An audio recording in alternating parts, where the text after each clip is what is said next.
the world of commercial real estate, one number stands out above the rest for investors: the cap rate.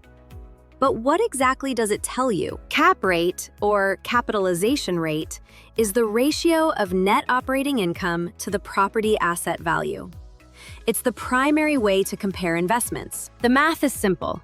Take the net operating income and divide it by the property's purchase price or current market value. Remember, net operating income is your gross income minus all operating expenses, but before you account for debt service or taxes. Think of the cap rate as a measure of risk.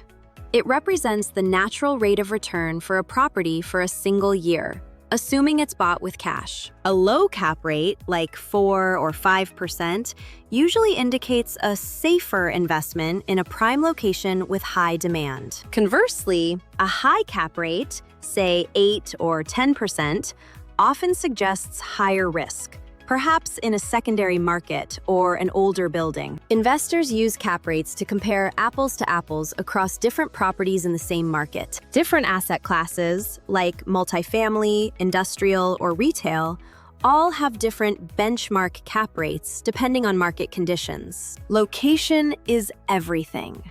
A downtown office building will almost always trade at a lower cap rate than a similar building in the suburbs. Cap rates are also influenced by external factors like interest rates. When rates rise, cap rates typically follow to maintain an attractive spread. It's an inverse relationship. As property values increase, the cap rate decreases, assuming the income stays the same. This is why value-add investors focus on increasing NOI. By raising rents or cutting costs, you can increase value without the cap rate changing. Let's look at an example.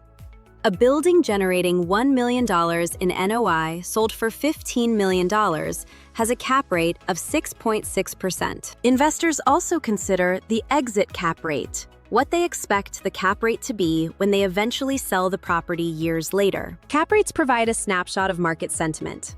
Compressed cap rates indicate a seller's market with high demand. For buyers, a higher cap rate means they are paying less for every dollar of income the property produces. For sellers, a lower cap rate is ideal, as it means their property is valued more highly relative to its income. Tenant credit quality also plays a role.